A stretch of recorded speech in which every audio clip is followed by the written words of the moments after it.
সবাই এদিকে আসুন। এটা আমাদের কয় টন গাড়ি, ঠিক আছে? আমরা এটা এইভাবে দেখবো যে এখানে কেজি লেখা থাকবে। যদি 3000 কেজি থাকে তাহলে 3 টন, যদি 2000 কেজি লেখা থাকে তাহলে কি 2 টন, ঠিক আছে? আমরা আগে সর্বপ্রথম গাড়ির কাছে আসে আমরা এটাকে ড্যাশবোর্ডে চেক দিব যে এটা কত টনের গাড়ি, ঠিক আছে? তারপরে আমাদের এটা চেক দেওয়ার পরে আমরা কি করব, এই যে ইঞ্জিন বনটটা এইভাবে উঠাবো। হ্যাঁ, ইঞ্জিন বনটটা এইভাবে উঠায় আমরা এইভাবে লক করে রাখবো। যদি ভিতর থেকে লক করা থাকে তখন তো হলোই, ঠিক আছে? তারপরে আমরা সর্বপ্রথম কি চেক দিব, আমরা সর্বপ্রথম ইঞ্জিন অয়েলটা চেক দিব যে ইঞ্জিন অয়েলটা কিরকম আছে। হ্যাঁ, আমরা এভাবে গ্যাসটা উঠাবো। এটা কি ইঞ্জিন অয়েলের গ্যাস, ঠিক আছে? এটা আমরা উঠায় এভাবে মুছবো, মুছা পরে আবার এখানে ঢুকাবো। ঢুকানোর পরে এটা আমরা চেক দিব যে কতটুকু আছে। হ্যাঁ, যদি দেখেন যে আপনার ইঞ্জিন অয়েলটা এই যে এখানে আছে তাহলে দেখবেন ঠিক আছে। আর যদি দেখেন এল এর নিচে চলে গেছে তাহলে কি ইঞ্জিন অয়েল ঢুকাতে হবে, ঠিক আছে? আর যদি মাঝখানে থাকে তাও ঢুকাতে হবে, কিন্তু মাঝখানে থাকলে সমস্যা নাই। যদি এল এর নিচে চলে যায় তাহলে ইঞ্জিন সিজ হওয়ার সম্ভাবনা থাকবে, ঠিক আছে? যদি এখানে থাকে তাহলে ঠিক আছে। তারপর আমরা কি করব, এটা এখানে আবার ঢুকিয়ে দিব। ঢুকিয়ে দেওয়ার পরে আমরা কি করব, এই যে ফ্যান বেল্টটা চেক দিব যে ফ্যান বেল্টটা কি ঠিক আছে কিনা, ঠিক আছে? যদি দেখি ফ্যান বেল্টটা লুজ তাহলে সেক্ষেত্রে কি মেকানিককে বলতে হবে যে আমাদের ফ্যান বেল্টটা লুজ, আমাদের এই ফ্যানটা ঘুরছে না। যদি ফ্যান বেল্টটা লুজ থাকে তাহলে ফ্যানটা কি ঘুরবে না, ঠিক আছে? এটা আমাদের অবশ্যই চেক দিতে হবে। যদি ফ্যানটা না ঘুরে, ফ্যানের কাজ হলো কি ইঞ্জিনটারে ঠান্ডা রাখা। যদি ফ্যানটা না ঘুরে সেক্ষেত্রে কি হবে, ইঞ্জিনটা ওভারহিট হয়ে কি সিজ হওয়ার সম্ভাবনা থাকবে, ঠিক আছে? আর আমাদের কাজ হলো এভাবে আমরা নিচে রাখবেন, নিচে রেখে এবার আমরা চেক দিব যে পাওয়ার অয়েলটা গাড়িতে আছে কিনা। হ্যাঁ, গিয়ার বক্সে পাওয়ার অয়েলটা আছে কিনা। এবার আমরা এটা উঠে সেম এভাবে মুছবো। আগে সর্বপ্রথম মুছা আবার এভাবে ঢুকে উঠে পরে কি দেখবো যেটা পাওয়ার অয়েলটা ঠিক আছে কিনা। এই পাওয়ার অয়েলটাও সেম ইঞ্জিন অয়েলের মতোই, ঠিক আছে? যদি আমাদের পাওয়ার অয়েলটা এখানে থাকে তাহলে ঠিক আছে। আর যদি কম থাকে তাহলে যদি এই যে এখানে এল লেখা থাকতে পারে বা ই লেখা থাকতে পারে। ই তে বোঝায় ইমার্জেন্সি, এল তে বোঝায় লো, ঠিক আছে? আর এইচ তে বোঝায় কি হাই, এফ তে বোঝায় ফুল।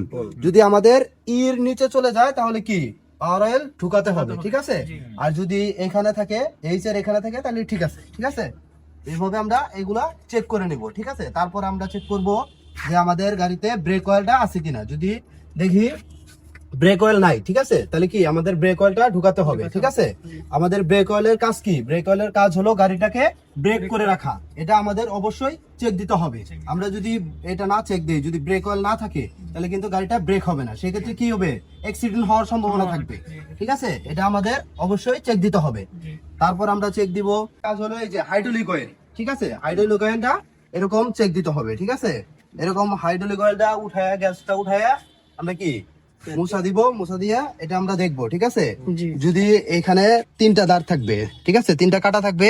নিচের যে কাটাটা এটা এল, আর ইউ থাকতে পারে, ই থাকতে পারে, ঠিক আছে? ই তে বোঝায় কি ইমার্জেন্সি, এল তে বোঝায় লো, ঠিক আছে? আর মাঝখানে এম থাকতে পারে, এম তে বোঝায় কি মিডিয়াম।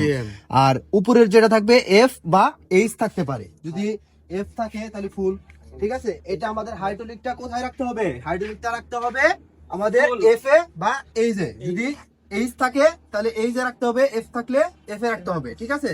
আমরা যদি এখন লোতে রাখে, যদি হাইড্রোলিকটা লোতে রাখে যদি আমরা গাড়িটা চালাই, আমাদের যখন লিফট সিলিন্ডারটা আপ দিব তখন কি হবে, এফ লো থেকে একদম নিচে চলে যাবে। কারণ লিফট সিলিন্ডারটা যখন উপরে উঠবে তখন ট্যাঙ্কির থেকে হাইড্রোলিকটা কি আমাদের ওই লিফট সিলিন্ডারের ভিতরে চলে যাবে, তাহলে কি শেষ হয়ে যাবে।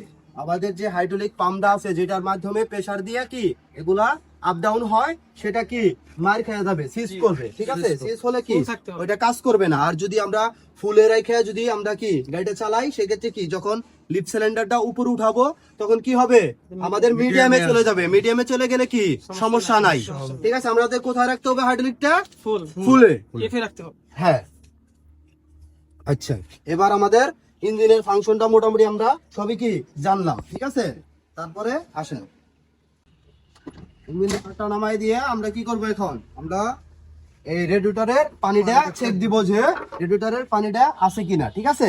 এভাবে আমরা চেক দেব। যদি থাকে তাহলে তো হলোই, আর যদি না থাকে তাহলে পানিটা কি ঢুকাতে হবে, ঠিক আছে? এগুলো কি আমাদের চেক দিতে হবে। যদি পানি কম থাকে সেক্ষেত্রেও কিন্তু ইঞ্জিনটা ওভারহিট হয়ে সিজ হওয়ার সম্ভাবনা থাকবে।